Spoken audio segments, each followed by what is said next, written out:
Hoy hablaremos de los comienzos del espiritismo. Opa. Atención, es buen pensamiento, hermanos. Si quieren pueden unir las manos para crear una energía psíquica adecuada a este momento. Dicen que el espiritismo quedó consagrado como práctica cuando Hipólito Rivel, que más tarde se hizo llamar Allan Kardec, escribió sobre el asunto en 1857. En realidad no escribió él, porque el libro de los espíritus es un libro dictado por los muertos. Kardec trabajaba con dos médiums. Eran dos chicas llamadas Caroline y Julie Baudin, de 16 y 14 años. Más tarde se sumó Mademoiselle Jaffé. Las reuniones se llevaban a cabo en la intimidad del hogar de la familia Baudin y las respuestas de los espíritus a las 1018 preguntas que hizo Kardec a través de las chicas se transmitían en la siguiente forma. Caroline y Julie apoyaban sus lápices sobre el papel y era el papel el que se movía. Se movía el papel y quedaban escrituras que provenían de los muertos, según decía Kardec, y contestaban las preguntas que él formulaba. Aquellos que siguieron a Kardec aseguran que con él surgió el espiritismo y con él tuvo difusión. Dicen que antes de lo publicado por Kardec no había espiritismo y ni siquiera existía esa palabra. Pero la verdad es que aunque ciertamente Kardec fue el que más trabajó sobre el asunto, desde un poco antes existían prácticas vagamente codificadas. Para dar cuenta de eso, contaremos hoy la historia de las hermanitas Fox. 7 años antes de que a Kardec se le ocurriera indagar en la posibilidad de comunicarse con los muertos, sucedió algo interesante en un pueblo al este de Estados Unidos, cercano a la ciudad de Nueva York. Por entonces, mediados del siglo XIX, vivían allí personas que pertenecían a diversas iglesias derivadas del luteranismo, ¿no? Había metodistas, episcopalianos, cuáqueros, yo qué sé. Entre las personas que profesaban el metodismo se encontraba John Fox, que solía ir al templo acompañado por su esposa y 2 hijas casi adolescentes, Margaret y Kate. Había una tercera hija que ya estaba casada y que vivía en otra ciudad. Los sucesos centrales de la historia de las hermanas Fox comenzaron la tarde del 11 de diciembre de 1847, cuando la familia acababa de mudarse a una vieja casona ubicada en el pueblo de Hydesville, en el estado de New York. Les había informado el hombre que vendió la casa, llamado Michael Wickman, que se iba por culpa de unos ruidos molestos que no lo dejaban dormir. A ninguno de los Fox le pareció importarle demasiado aquel inconveniente. En la primera noche que pasaron allí, comenzaron a escuchar golpes y crujidos.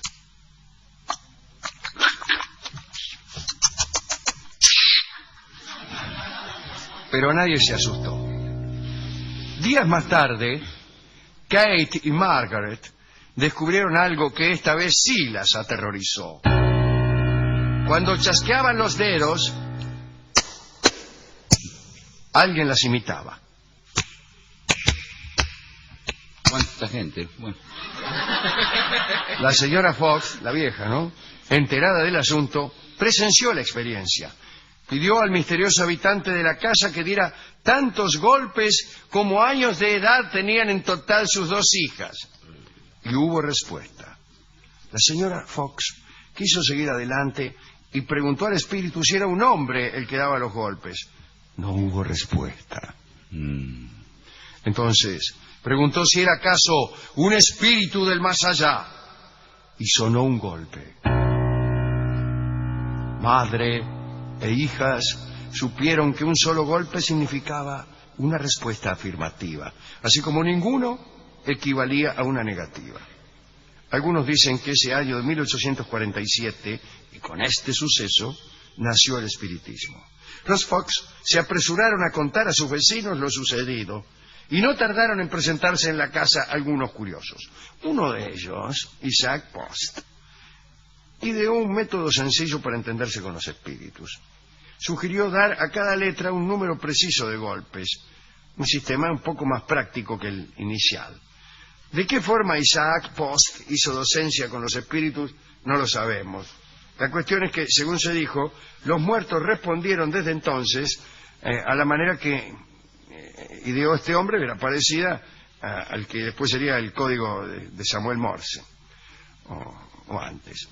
Otro método famoso fue el de recitar el alfabeto, A, B, C, D, E, y el finado, con un golpe, hacía detener al medium en determinada letra. El tutti frutti.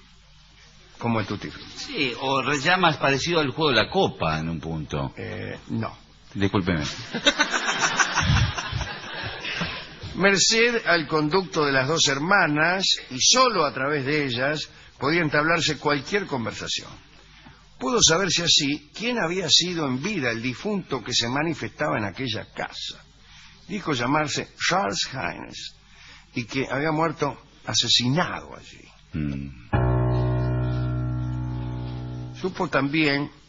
Supieron, según el muerto, ¿no?, que si escarbaban en el sótano hallarían sus restos. Entonces escarbaron y encontraron unos huesos a los que la familia Fox dio cristiana sepultura, que eran buena gente. En el verano de 1848 protestaron algunos miembros de la comunidad y el pastor de la congregación metodista invitó a los Fox a ir a otro sitio a hacer aquellas invocaciones. Y la familia se fue, tomó el camino de Rochester, una población bastante más importante, ubicada en el norte del mismo estado. Allí vivía justamente la hija mayor del matrimonio, Leah, que estaba casada con un tal Mr. Fish, llamado el pescado. Y sí, Fish. En la nueva casa se manifestaron otra vez los poderes psíquicos de aquellas dos hermanas, e incluso crecieron en intensidad. El espíritu del señor Charles Haynes, cuyos restos reposaban ya en el panteón municipal de Hydesville, demostró su agradecimiento y la siguió a este nuevo domicilio. Qué enorme. Claro. Por entonces las hermanitas comenzaron a ser regularmente visitadas por personas interesadas en entrar en comunicación con algún difunto particularmente estimado. Poco después se agregó una nueva práctica espiritista. A alguien se le ocurrió unir las manos para formar una cadena, pensando en sumar las energías psíquicas de todos. Y en aquel momento se movió la mesa y se elevó un palmo del suelo. Yo estoy aterrorizado. Tengo en este momento los pelos de la nuca Erizados. completamente erizados. Una historia misteriosa. Lindo, Muy lindo. misterioso esto que estoy contando. El número de curiosos fue en aumento. Leah, la hermana mayor de Kate y Margaret, se dio cuenta de las enormes posibilidades económicas que ofrecía la comunicación con el más allá.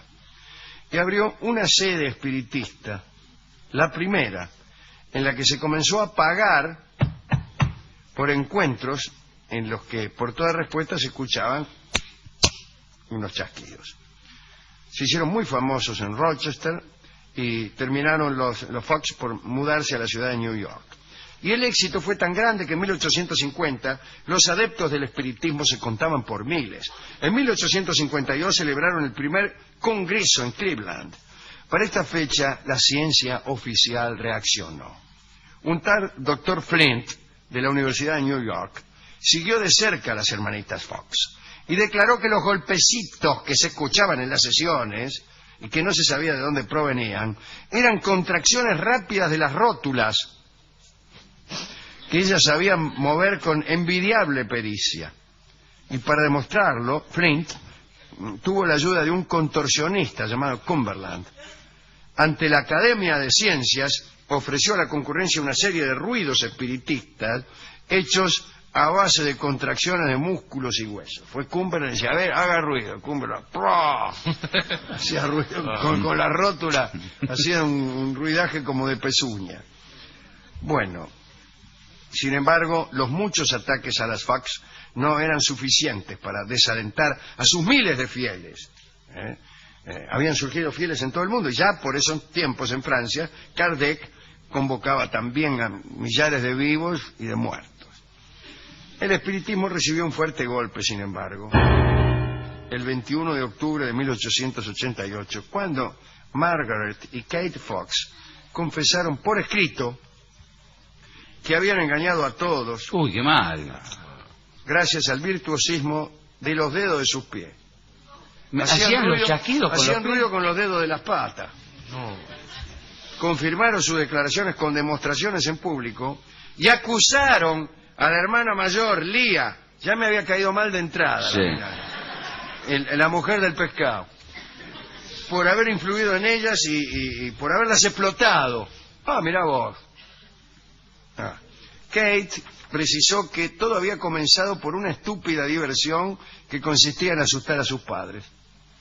¡Qué desilusión! Dice, el espiritismo comenzó por asustar a los padres. Todas las revoluciones comienzan asustando a los padres. Ahora, qué lindo hubiera sido el espiritismo. Qué lástima, ¿no? Algunos escépticos saltaron de gozo, pero otros, aunque también incrédulos, dijeron que era una lástima. Usted, por ejemplo. Y sí, porque está bueno el espiritismo. ¿Por qué? Yo ya estaba creyendo, incluso le dije que tenía los pelos de punta. Sí. Los seguidores, sin embargo, ahí tiene, no hicieron caso a esta confesión y nadie pudo convencerlos de que podía tratarse de un fraude, no. Porque ellos decían, ¿por qué no explican por qué se fue el anterior dueño de la casa, el Michael Wickman aquel? ¿Y por qué los huesos encontrados en el sótano? Claro. Eso, ¿dónde está esa aplicación? Y las mesas que se levantaban un palmo... Lo hacíamos con los pies, lo No, levantábamos con los señor. Bueno. Kate murió en 1892 y Margaret en 1893. Las dos eran alcohólicas. Ese es un dato malevolente y tendencioso. Sí, sí. Una botoneada. Al final de todo, ¿qué le costaba al ¿qué escritor importa? dejarlo pasar? ¿Dónde está la relación de causa y efecto entre el fraude cometido y el alcoholismo posterior? ¿Qué significa esto? Todas aquellas hermanas Pero aparte que finjan ruidos provenientes del más allá con los dedos de las patas devendrán alcohólicas en el futuro.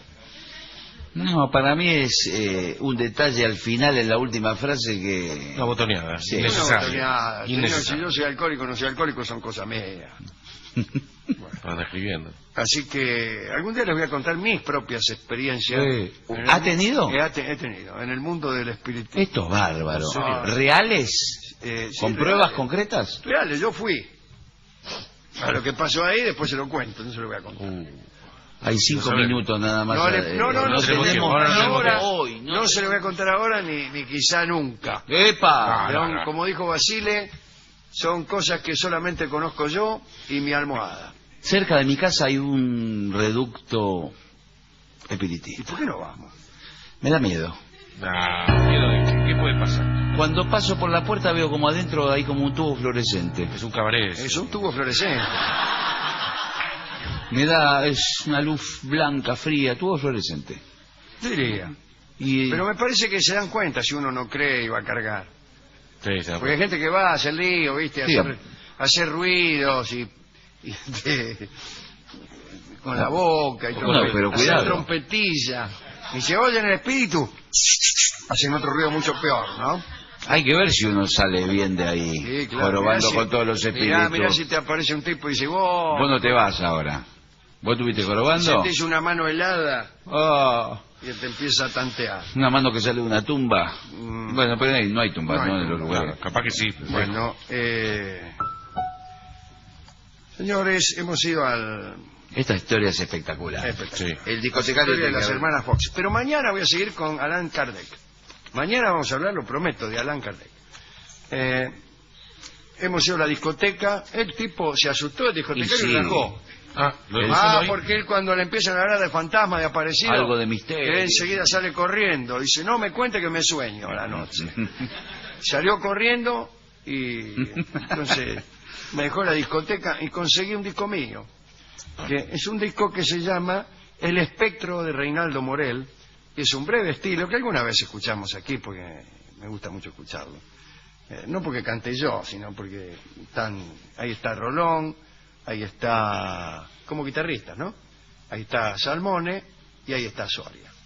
Son los que han tocado este estilo que se llama El espectro de Reinaldo Morel y como hemos contado alguna vez, es una aparición la que canta, la que habla. El sujeto de enunciación de la canción es un aparecido.